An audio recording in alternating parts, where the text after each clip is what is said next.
In the name of the Father, and of the Son, and of the Holy Spirit. Amen.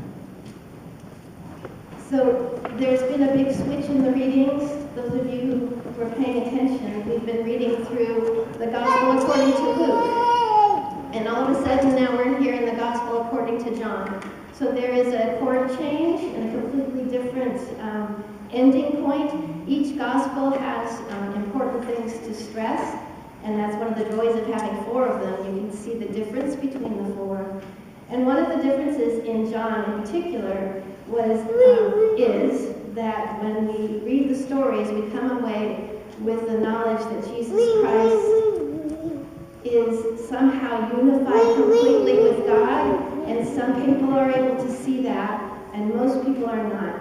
His being so close to God and following God's commands gets him into a lot of trouble. So he was told right before this story begins, do not under any circumstances go to Jerusalem, they will kill you there. And Bethany is a suburb of Jerusalem, so we know that he didn't listen to them, and he's going to Jerusalem, and that this is the time of the Passover. It's just a few more days.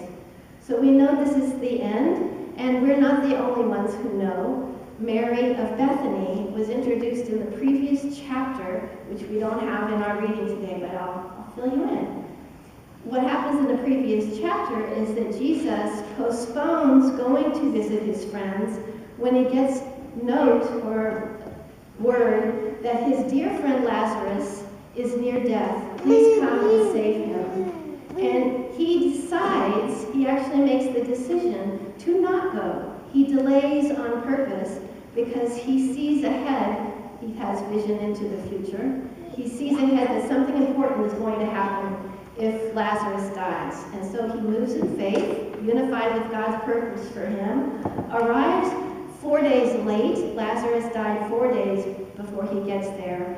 And both Martha and Mary come out separately to meet him on the road. So they run to meet him, kind of like the father of the prodigal son went to run to meet the prodigal son when he came back. This is the same running to meet Jesus to say, where in the hell were you?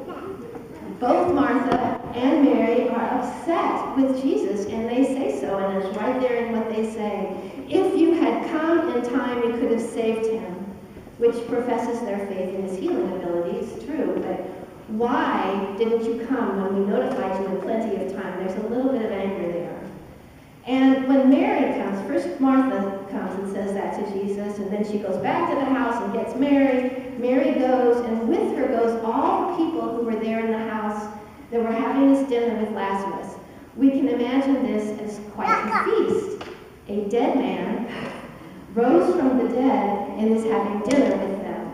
So that little line is not a throwaway line. That Lazarus is eating dinner. He's not just a resurrected corpse. He is hungry.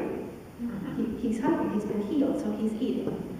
And Mary is just as mad as Martha, but she throws herself down on her knees and looks up to Jesus with tears streaming down her face and says, where were you? He's dead. Our dear Lazarus is dead.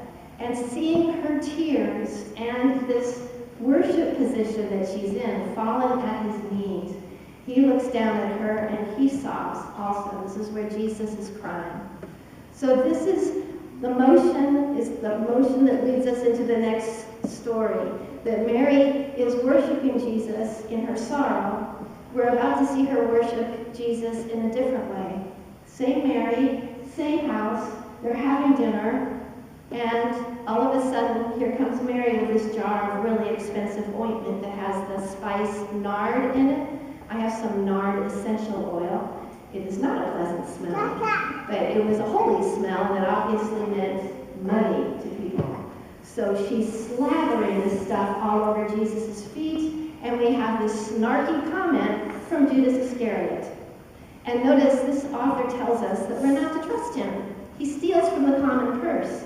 He's not interested in the poor. He's trying to deflect his own culpability onto something he sees as sinful of what she's doing.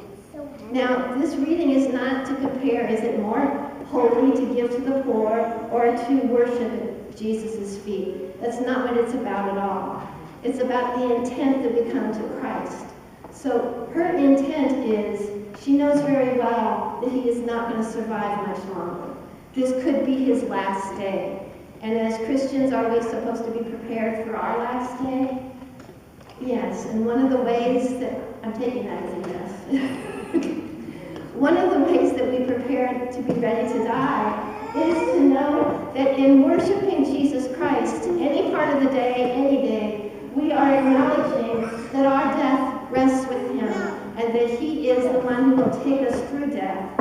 So as she bows at his feet, takes his feet into her own, she is prefiguring the bathing of the disciples' feet that Jesus will do in a few more pages. So this is her washing Jesus' feet, and the next thing we know, Jesus will be washing the disciples' feet. Why would they do this?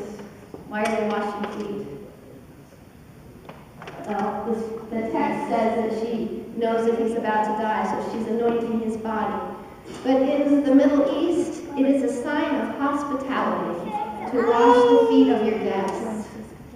This is her home. Jesus is her guest.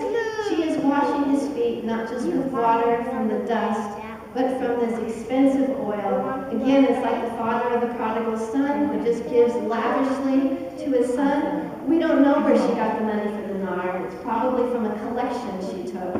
And she gives this gift to Jesus to welcome the utmost of guests and to worship again at his feet, second time.